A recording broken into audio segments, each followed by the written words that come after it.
इल्म और हिकमत से भरी दिलचस्प इस्लामी कहानियों के लिए हमारे चैनल को सब्सक्राइब करें। बहुत पुराने जमाने की बात है। एक दूर दराज मुल्क में लैला नाम की एक बहुत प्यारी और यतीम लड़की रहती थी। वह एक बहुत बड़े और आलीशान घर में रहती थी, लेकिन वह घर उसे कैद खाने जैसा लगता था। उसकी जिंदगी से खुशियां खत्म हो चुकी थीं, क्योंकि उसकी अपनी मां इस दुनिया से जा चुकी थी। लैला की आंखें शहद जैसी सुनहरी थीं और उसका दिल सुबह की ओस की तरह साफ और पाक था। लैला की मां के इंतकाल के बाद उसके ताजिर वालिद ने कहरमाना नाम की औरत से शादी कर ली थी। कहरमाना देखने में तो बहुत खूबसूरत थी, लेकिन उसका दिल पत्थर की तरह सख्त और काला था। वह एक लालची और खुदगर्ज औरत थी जो सिर्फ अपने बारे में सोचती थी। उसे लैला की मासूमियत और खूबसूरती बिल्कुल पसंद नहीं थी, क्योंकि लैला को देखकर उसे अपनी बदसूरती का एहसास होता था। कहरमाना की अपनी भी एक बेटी थी जिसका नाम जुमर्दा था। जुमर्दा बिल्कुल अपनी मां जैसी थी, जिसकी आंखों में सिर्फ हसद और लालच नजर आता था। उसकी मां ने उसे हद से ज्यादा लाड़ प्यार देकर बहुत जिद्दी और बदतमीज बना दिया था।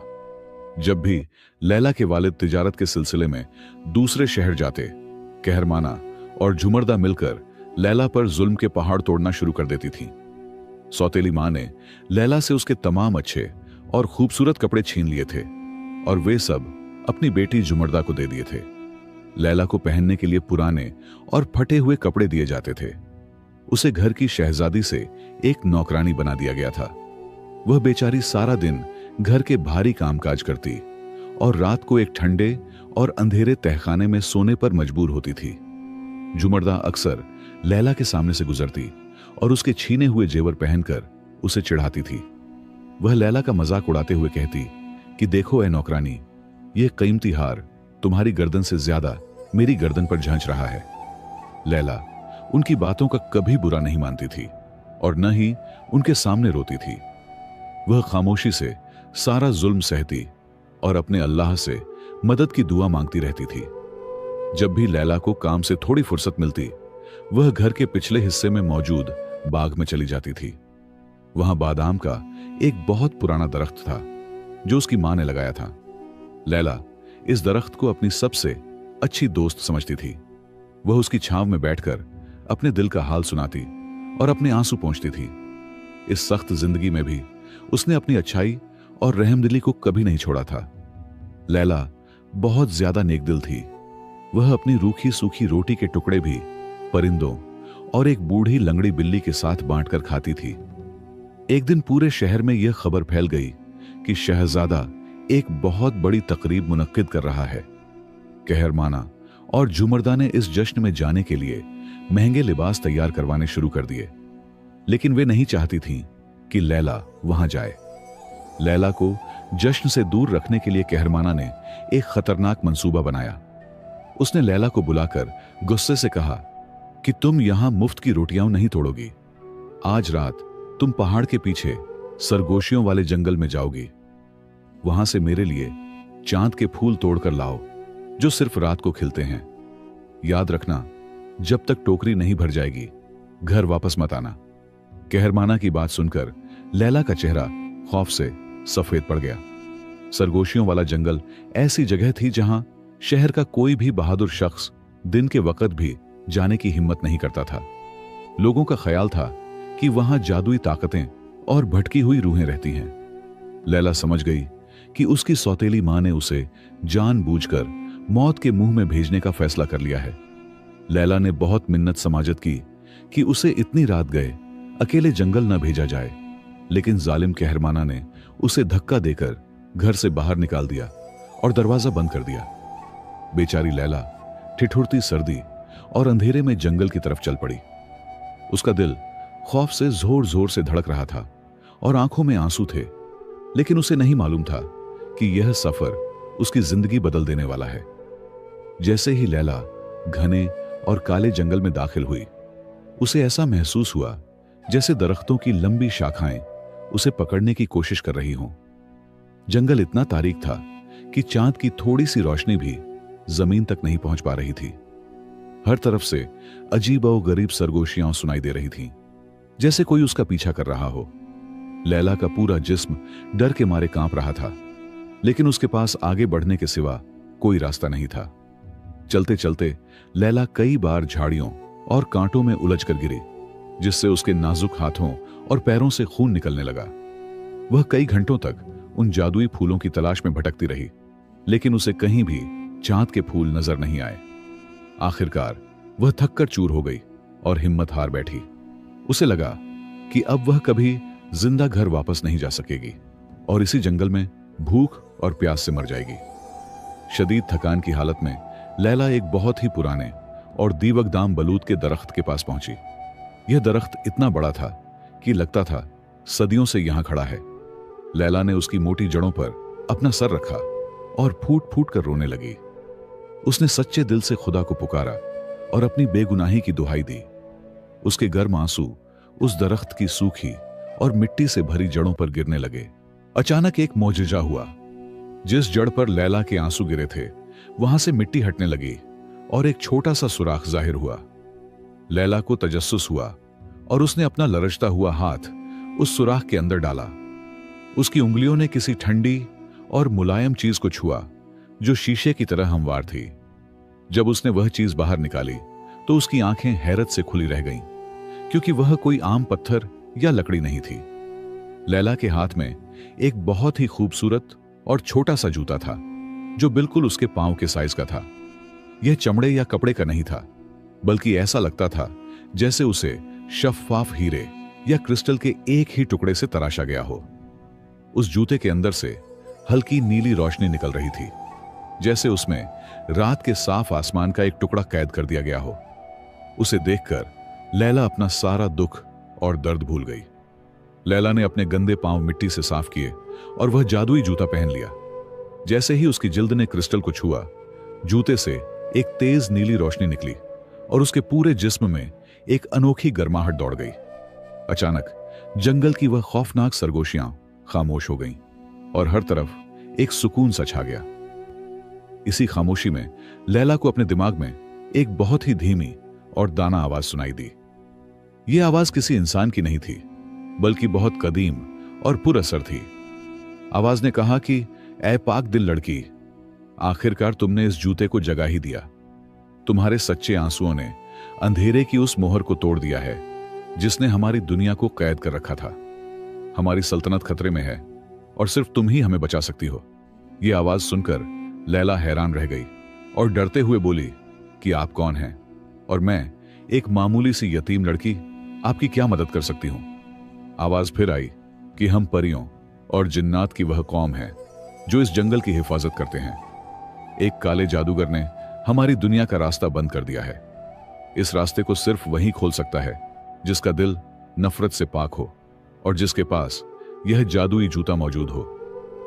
अभी लैला इन बातों को समझने की कोशिश ही कर रही थी कि उसके पांव में मौजूद जूता चांदी की तरह चमकने लगा। उस जूते से एक ताकतवर रोशनी निकली और सामने मौजूद बलूत के दरख्त पर पड़ी। देखते ही देखते उस बड़े दरख्त के तने में एक दरार पड़ी और वह किसी दरवाजे की तरह खुलने लगा। उस दरवाजे के अंदर से एक ऐसा रास्ता नजर आया जहां से मिट्टी और अनोखे फूलों की भीनी भीनी खुशबू आ रही थी। गैबी आवाज ने दोबारा कहा कि लैला, डरो मत और इस रास्ते के अंदर आ जाओ। जिन चांद के फूलों की तलाश में तुम यहां आई हो, वे तुम्हारी दुनिया में नहीं, बल्कि हमारी जादुई दुनिया में उगते हैं। अगर तुम हमारी मदद करोगी तो हम तुम्हें वे फूल भी देंगे और तुम्हारी जिंदगी भी बदल देंगे। लैला ने एक गहरी सांस ली और हिम्मत जमा करके उस जादुई दरवाजे के अंदर पहला कदम रख दिया। जैसे ही लैला ने उस बड़े दरख्त के अंदर पूरी तरह कदम रखा, उसके पीछे वह जादुई दरवाजा खामोशी से बंद हो गया। अब वहां घुप अंधेरा था, लेकिन उसके पांव में मौजूद वह जादुई जूता उसे रास्ता दिखाने के लिए हल्की गर्माहट और रोशनी दे रहा था। वह कुछ देर तक मिट्टी की दीवारों वाले एक तंग रास्ते पर चलती रही। उसे डर तो लग रहा था, लेकिन उसके दिल में एक अनोखी हिम्मत पैदा हो चुकी थी। थोड़ी देर चलने के बाद उसे सामने से रोशनी आती हुई दिखाई दी। वह तेजी से उस रोशनी की तरफ बढ़ी और जैसे ही बाहर निकली, उसकी आंखें हैरत से खुली रह गईं। वह ऐसी जगह खड़ी थी जिसका उसने कभी ख्वाब में भी नहीं सोचा था।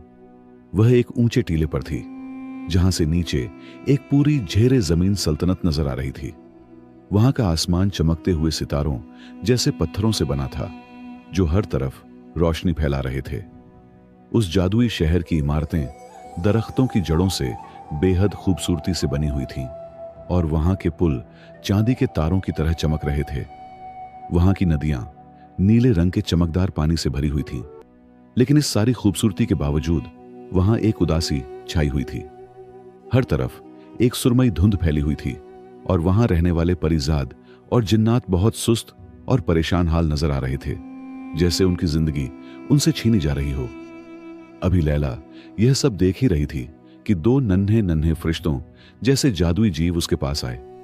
उनके पर बिल्कुल शफाफ थे और आंखें गहरे बनफशी रंग की थीं। उन्होंने लैला के सामने बड़े एहतराम से सर झुकाया और कहा कि जादुई जूते की मालकिन, आपका स्वागत है। हम आपका बहुत अरसे से इंतजार कर रहे थे। हमारी मलिका आपसे मिलने के लिए बेकरार हैं। मेहरबानी करके हमारे साथ महल की तरफ चलिए। वे नन्हे परिजाद लैला को चांदी के पुलों से गुजारते हुए एक बहुत बड़े सफेद मोतियों से बने महल में ले गए। महल के विशाल हाल में एक तख्त पर परियों की मलिका एलियारा तशरीफ फरमा थी। वह इतनी खूबसूरत थी कि बयान से बाहर था।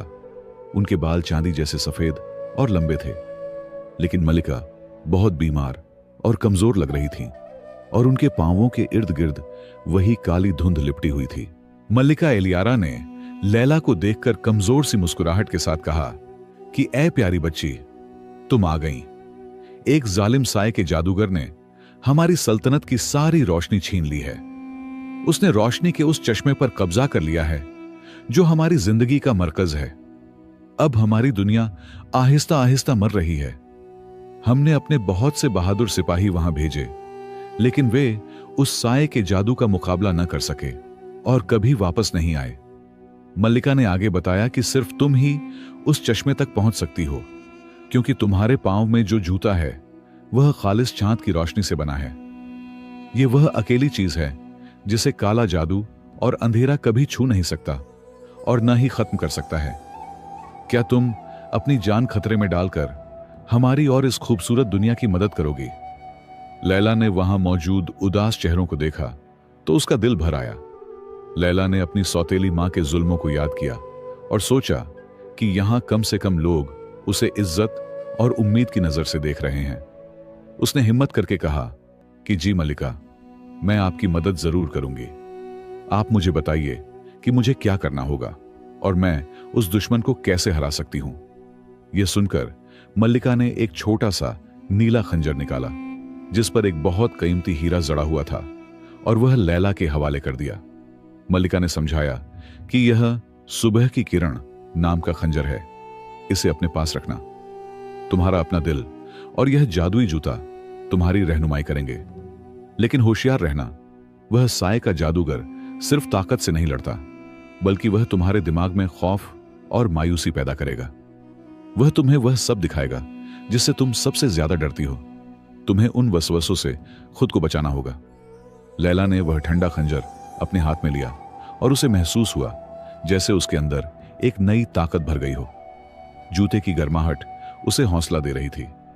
उसने मल्लिका को अलविदा कहा और उस घनी सुरमई धुंध की तरफ बढ़ चली, जहां से साए का जादूगर पूरी दुनिया पर कब्जा जमाने की कोशिश कर रहा था।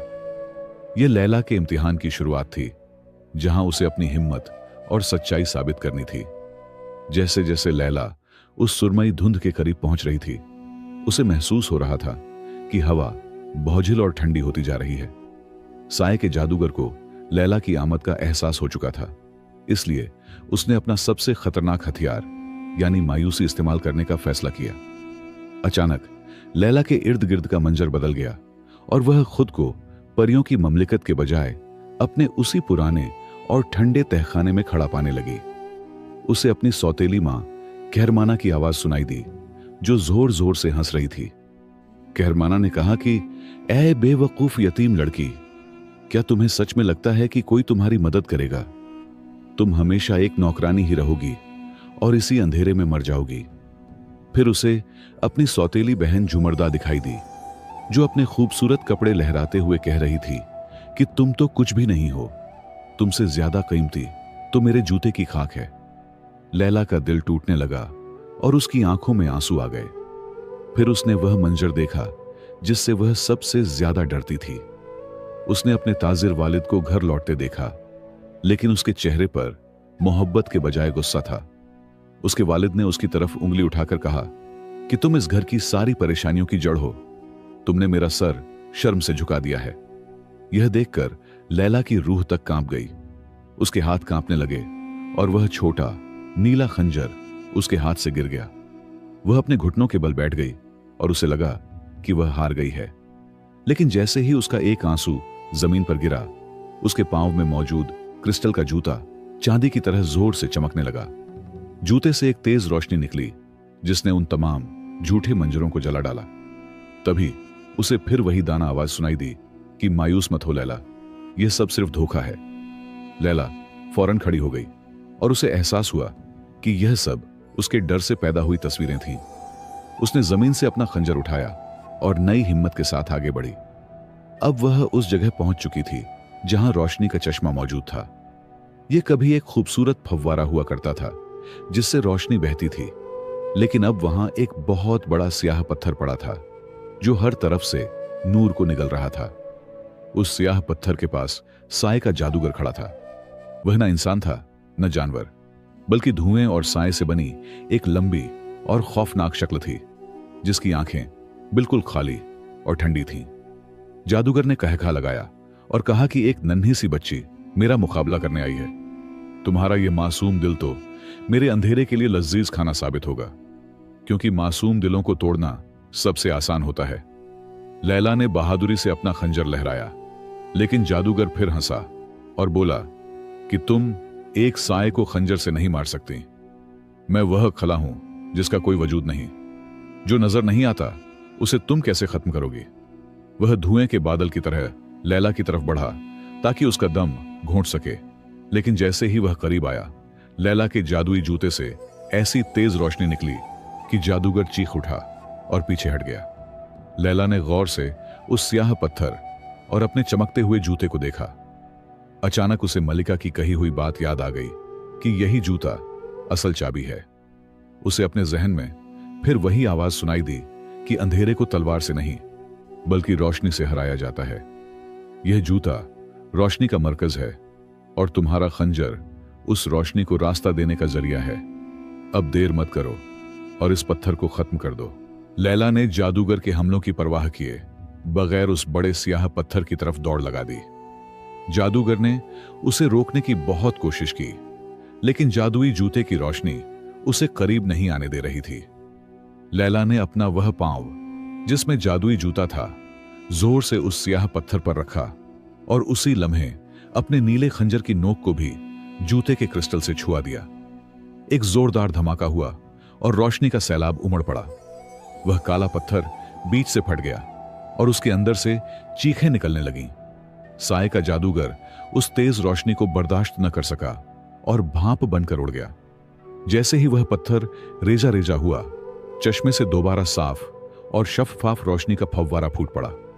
पूरी ममलकत से वह सुरमई धुंध खत्म हो गई और हर तरफ जिंदगी की लहर दौड़ गई। लैला ने अपनी हिम्मत और सच्चाई से एक पूरी दुनिया को बचा लिया था। जैसे ही रोशनी का चश्मा दोबारा फूट पड़ा, पूरी झेरे जमीन सल्तनत एकदम चमक उठी। वह सुरमई धुंध जो हर तरफ फैली हुई थी अब गायब हो चुकी थी और उसकी जगह खुशबूदार हवा ने ले ली थी। परियों और जिन्नात के मुरझाए हुए चेहरे खुशी से खिल उठे। वह सब भागते हुए लैला के पास आए और उसे हैरत और आस्था से देखने लगे। उन्हें यकीन नहीं हो रहा था कि एक छोटी सी इंसानी बच्ची ने इतने बड़े जादूगर को हरा दिया है। लैला जब वापस महल पहुंची तो वहां का मंजर ही बदल चुका था। मल्लिका एलियारा अब पहले से कहीं ज्यादा खूबसूरत और ताकतवर नजर आ रही थी। उनकी बीमारी पूरी तरह खत्म हो चुकी थी और उनका चांदी जैसा लिबास हीरों की तरह चमक रहा था। उन्होंने तख्त से उतरकर खुद लैला का स्वागत किया। मल्लिका ने लैला के सिर पर हाथ रखा और कहा, ऐ चांद की रोशनी की हिफाजत करने वाली, तुमने न सिर्फ हमें बल्कि हमारी पूरे इतिहास को मिटने से बचा लिया है। पूरी ममलिकत में जश्न का माहौल था। संगीत बजने लगा और परिजाद हवा में नाचने लगे। लेकिन इस खुशी के माहौल में भी लैला अचानक उदास हो गई। उसे याद आया कि वह यहां किस मकसद के लिए आई थी। उसने मल्लिका से कहा, मोहतरम मल्लिका, मैं आपकी खुशी में बहुत खुश हूं, लेकिन मुझे अपनी दुनिया में वापस जाना है। अगर मैं खाली हाथ लौटूंगी तो मेरी सौतेली मां मुझे जिंदा नहीं छोड़ पाएगी और मैं चांद के फूल नहीं ढूंढ पाई। मल्लिका एलियारा मुस्कुराई और उन्होंने एक बहुत ही खूबसूरत टोकरी निकाली जो चांदी के तारों से बनी हुई थी। उन्होंने लैला को बागे नूर में ले जाकर दिखाया, जहां चांदी जैसे चमकदार फूल खिले हुए थे, जिनसे हल्की मधुर आवाज निकल रही थी। मल्लिका ने वह टोकरी उन खुशबूदार फूलों से भर दी और कहा, ये असली चांद के फूल हैं। इनमें इतनी ताकत है कि कोई भी बुराई इनके सामने टिक नहीं सकेगी। ये तुम्हारी हिफाजत करेंगे। लैला इन फूलों की खूबसूरती देखकर दंग रह गई। फिर मल्लिका ने एक और हैरत अंगेज काम किया। उन्होंने अपने हाथ में एक और क्रिस्टल का जूता दिखाया, जो बिल्कुल वैसा ही था जैसा लैला ने अपने पांव में पहन रखा था। मल्लिका ने वह दूसरा जूता लैला को पहनाया और कहा, तुमने एक जूता ढूंढा था, लेकिन अब यह जोड़ी पूरी हो गई। ये जूते अब हमेशा तुम्हारे पास रहेंगे। ये तुम्हारी नेकी और हमारी दोस्ती की निशानी है। मल्लिका ने लैला को एक जादुई आईना भी दिखाया, जिसमें वह अपने घर के हालात देख सकती थी। आईने में लैला ने देखा कि उसके वालिद सफर से वापस आ चुके हैं और घर में उसे न पाकर बहुत परेशान हैं। सौतेली मां कहरमाना और जुमरदा झूठ बोल रही थीं कि लैला खुद ही घर से भाग गई है। यह देखकर लैला की आंखों में आंसू आ गए और उसे अपने वालिद के पास जाने की जल्दी होने लगी। मल्लिका ने लैला को गले लगाया और कहा, तुम्हारा दिल बहुत साफ है लैला, इसीलिए तुम इन जादुई जूतों की असली मालकिन हो। जब तक तुम सच्ची रहोगी, ये जूते तुम्हें हर मुश्किल से निकालेंगे। अब समय आ गया है कि तुम अपने घर जाओ और उन लोगों को अपनी हकीकत दिखाओ जिन्होंने तुम्हारे साथ बुरा सलूक किया। याद रखो, हम हमेशा तुम्हारे साथ हैं और यह रास्ता तुम्हारे लिए हमेशा खुला रहेगा। लैला ने मल्लिका और सभी परियों का शुक्रिया अदा किया। वे नन्हे परिजाद जिन्होंने उसका स्वागत किया था, उसे फिर उसी मिट्टी वाले रास्ते तक छोड़ने आए। लैला के दिल में अब कोई डर नहीं था, बल्कि एक अनोखा इत्मीनान था। उसने फूलों की टोकरी मजबूती से पकड़ ली। जैसे ही वह उस जादुई दरवाजे के पास पहुंची, बलूत के पुराने दरख्त का तना एक बार फिर किसी बड़े दरवाजे की तरह धीरे धीरे खुलने लगा।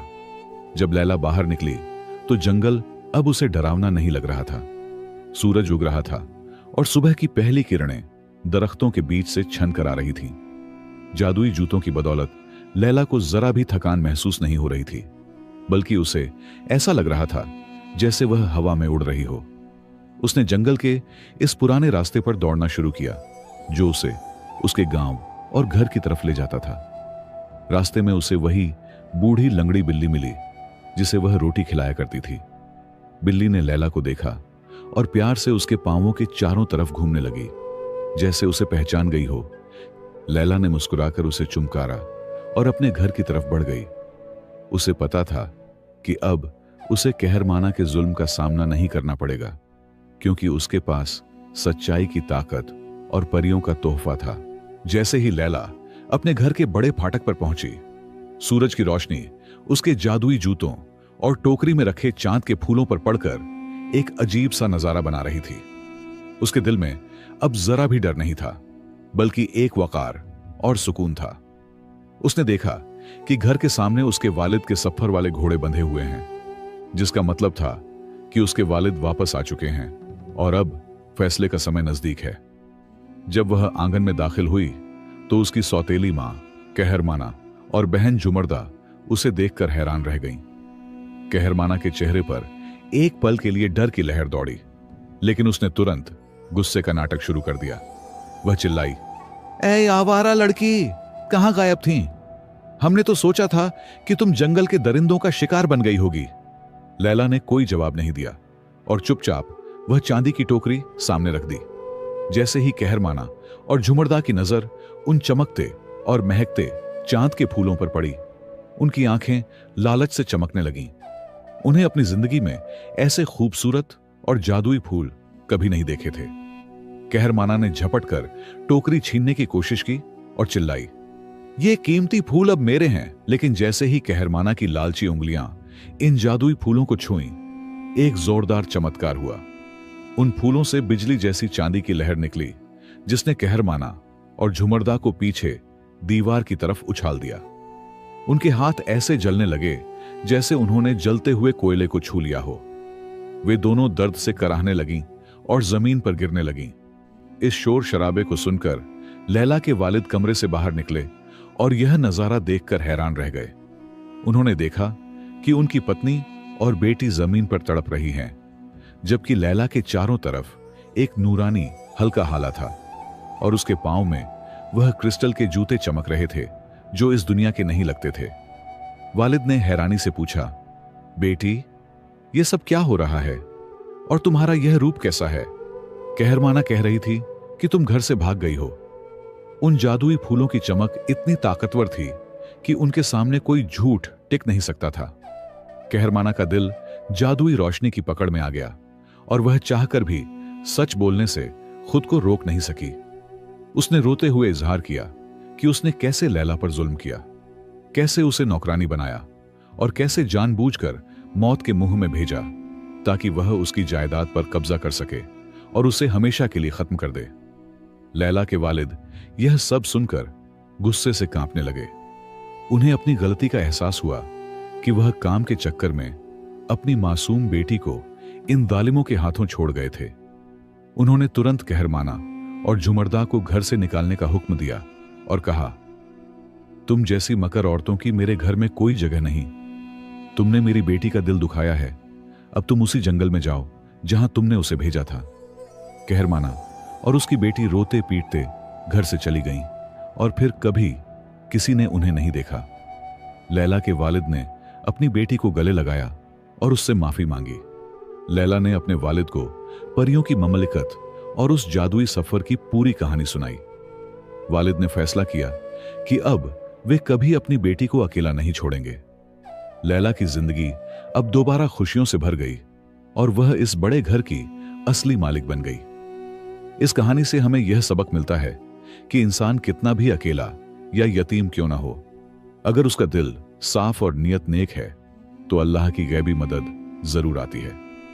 सच्चाई और रहमदिली वे ताकतें हैं जो दुनिया के बड़े से बड़े अंधेरे और जादू को हरा सकती हैं। लैला की जिंदगी सुकून से गुजरी और उसने साबित कर दिया कि जिसके पास नेक दिल है वह कायनात का सबसे अमीर और ताकतवर इंसान है। दोस्तों, अगर कहानी अच्छी लगी हो तो लाइक जरूर करना और एक प्यारा सा कमेंट भी छोड़ देना। साथ ही ये भी बताना कि आप किस शहर या किस मुल्क से ये वीडियो देख रहे हैं। अपनी दुआओं में याद रखना। इंशाअल्लाह फिर मिलेंगे एक नई कहानी के साथ। तब तक के लिए अल्लाह हाफिज।